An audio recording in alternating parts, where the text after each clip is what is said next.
Olá, queridos estudantes de Direito Civil. Vamos então falar um pouquinho sobre direito civil na prática dos direitos de vizinhança. Meu nome é professor Cláudio Melquiades Medeiros, eu sou professor de Direito Civil e Direito e Teoria Geral do Processo na Univille de Joinville. Sejam todos bem-vindos. Falar de direitos de vizinhança é falar da nossa vida cotidiana. Nós que vivemos em sociedade, enfrentamos diversos problemas para o bom convívio, até porque as pessoas não são iguais, não pensam de forma igual, são diferentes nos seus valores. E aí, o Código Civil nos traz alguns regramentos, alguns artigos, tá, que regulamentam este convívio, procurando tornar um bom convívio. No Código Civil, você vai encontrar, dentro do tópico de direito de vizinhança, o uso anormal da propriedade, as árvores limítrofes. Vai também encontrar da passagem forçada, quando um imóvel encravado, ele precisa que seu proprietário tenha acesso às vias, né, às estradas, às rodovias e assim por diante. Vai também trazer regulamentação para a passagem de cabos e tubulações por prédios vizinhos, né, por terrenos vizinhos. Vai falar das águas, né, os cuidados que o proprietário tem que tomar com as águas. Vai tratar dos limites entre prédios e direito de tapagem. Tapagem é a cerca, a delimitação, o muro, né? E também do direito de construir. Nós, nesta mini aula, falaremos sobre o uso anormal da propriedade. Pontos importantes acerca dos direitos de vizinhança. Você vai encontrar este tema, direito de vizinhança, entre os artigos 1277 a 1313 do Código Civil Brasileiro. Para que você entenda o código faz referência a prédio. Quando ele se refere a prédio, tá, ele está se referindo ao imóvel, né? Pode ser a casa, o edifício, o terreno, a área rural. Então ele chama isso de prédio. O direito de vizinhança está diretamente ligado ao direito de propriedade da posse. Então, lembre-se que quem tem a propriedade, tá, ele tem a faculdade, ou ele tem os direitos, né, de gozar, de reaver, de usar e de dispor. E o possuidor também exerce algumas dessas faculdades, como já vimos lá no estudo de direito de propriedade e no estudo da posse. O que se entende por vizinho? Vizinho não é só aquela pessoa que mora ao teu lado, mora na frente ou mora atrás da tua propriedade, do teu imóvel também. Pode ser uma fábrica situada a 500, 800, 1000 metros de sua casa e que acaba trazendo algum prejuízo a você, ou pela sua atividade, ou pela sua emanação de gases, ruído e assim por diante. Será que o vizinho só é aquele que mora ao lado? Não, né? O confidente, o vendeiro? Não, tá? É todo, como vizinho, nós podemos considerar aquele que causa uma influência, né, no nosso sossego, na nossa saúde ou na nossa segurança.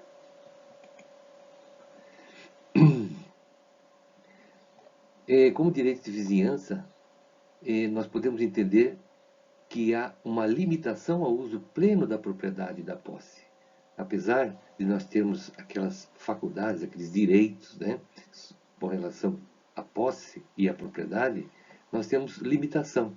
E o direito de vizinhança nos traz, né, nos mostra que nós temos algumas limitações, principalmente quando há violação do direito do vizinho, o direito da outra pessoa. Então, nós temos como limitação, né, e o direito de vizinhança também contempla a função social da propriedade da posse, e o objetivo é o bom convívio em sociedade. Não basta para você apenas ficar com o que o direito civil regulamenta em termos de direito de vizinhança. Você precisa também observar as leis municipais, as leis federais, os usos e costumes referentes a este tema. O primeiro tópico que o Código Civil nos traz, tá, é do uso anormal da propriedade. Isso está no artigo 1277, que assim regulamenta: o proprietário ou o possuidor de um prédio aqui é um imóvel, tá, gente? Tem o direito de fazer cessar as interferências prejudiciais à segurança, ao sossego e à saúde dos que habitam, provocadas pela utilização de propriedade vizinha. Ainda no seu parágrafo único, nós temos: proíbe-se as interferências considerando-se a natureza da utilização, a localização do prédio, atendidas as normas que distribuem e as edificações e zonas e os limites ordinários de tolerância dos moradores da vizinhança. Observem que, quando se fala em uso anormal, o que se entende por uso anormal, né? Se nós temos diferentes pessoas, temos diferentes situações, diferentes contextos, né? Mas o que eu gostaria que vocês se atentassem, tá, nesse artigo 1277 são os 3 S's, tá? Segurança, sossego e saúde. Segurança, por exemplo, um vizinho abre uma microempresa, um microempreendedor individual e começa a produzir explosivos, tá?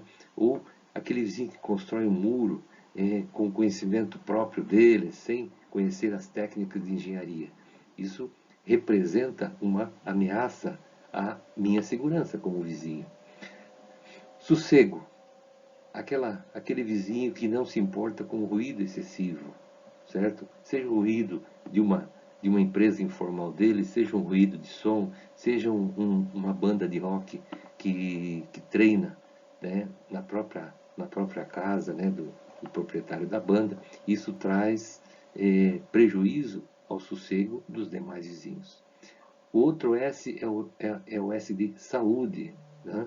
Então, como vizinho, eu não posso, por exemplo, deixar uma caixa aberta para a proliferação de dengue, né, de pragas. Na área urbana, eu tenho limitação à criação de certos animais, né, que pode gerar a proliferação de moscas ou de ratos e outras consequências. Então eu tenho que observar bem. Então você como vizinho, se está sofrendo, tá, ameaça com relação à segurança ou está sendo tirado o teu sossego ou está expondo a tua saúde, a tua família, você tem, como diz o 1277, tá, o direito, né, de fazer cessar estas interferências prejudiciais. Agora, eu fiz uma análise, eu puxei lá dos deveres do condômino. Por quê? Porque o 1277 não fala nada sobre a moral e os bons costumes, né? Aquele vizinho, por exemplo, que recorrentemente desfila no seu imóvel, utilizando os trajes menores ou com nudez, né? Ou com alguma coisa que atenta aos bons costumes. Isto é falta do decoro, certo?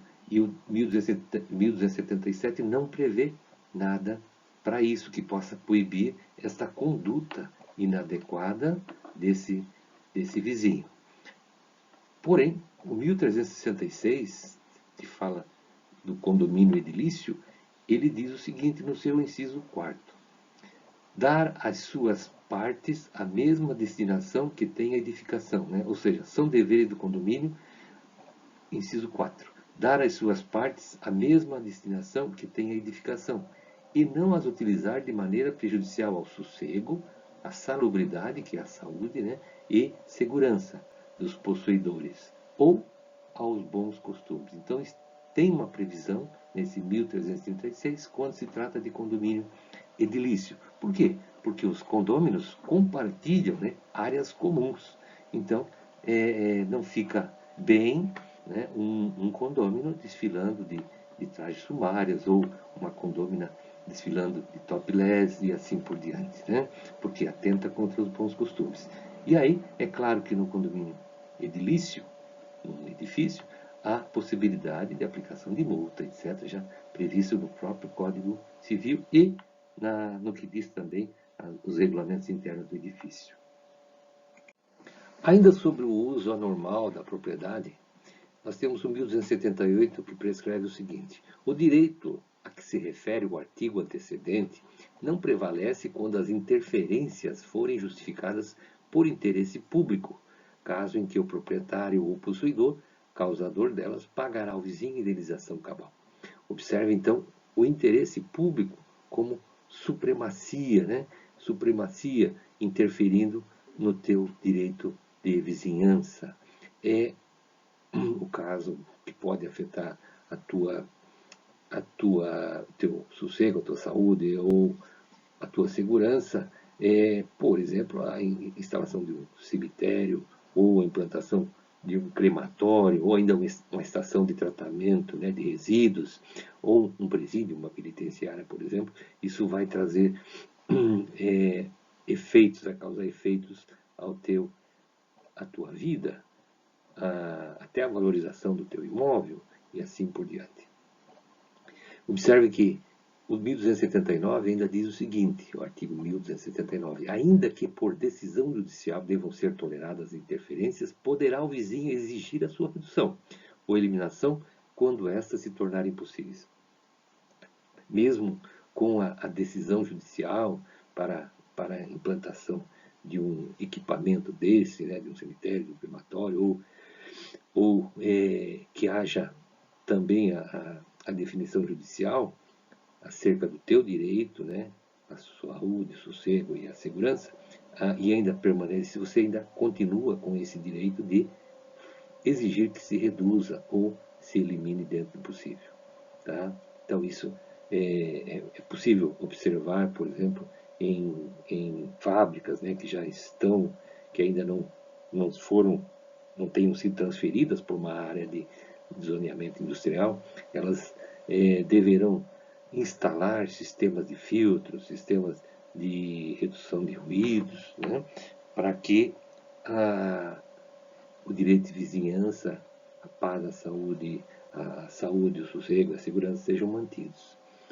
O que pode ser feito, na realidade, é o atenuar, é o que esses dois artigos prevêem, né? E atenuar pode ser o melhor caminho. Eu cito aqui a Sociedade Floresta, que era uma sociedade que promovia bailões dos finais de semana, no meio de semana também, e constantemente os vizinhos reclamavam, acabaram movendo uma ação judicial. É óbvio que ela tinha alvará, né? Alvará de funcionamento, porém extrapolava os decibéis, né? Também na sua volta havia também um fluxo de alguns marginais, de pessoal que usavam drogas e depois bebiam e causavam arruaças. Então, tudo isso aqui é característico de alguns ambientes, né, de alguns eventos. Isso tem que ser resolvido. Se não resolvido de forma consensual, vai ser resolvido de forma judicial e até com a atuação do próprio Ministério Público. Observe que quando falamos de direitos de vizinhança, nós temos também que observar o que definem, o que tratam as leis municipais. Quais os limites, né, definidos pelas leis municipais, também com relação ao zoneamento urbano e assim por diante.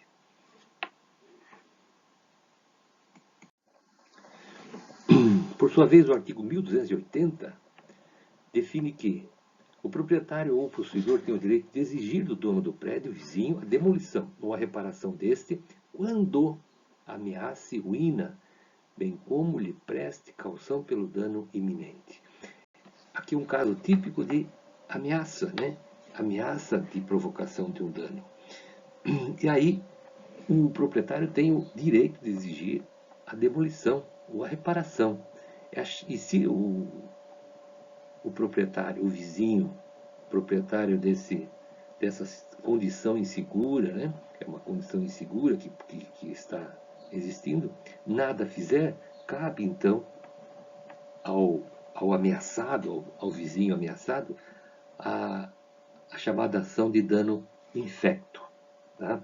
Lembro que não é só o vizinho contigo, não é só o lindeiro, mas se essa ameaça, né, a tua paz, ao sossego e a tua segurança advém de um vizinho mais distante, mas que você poderá também sofrer a influência dessas condições, cabe a você também a possibilidade, o direito de ingressar com a ação de dano infecto.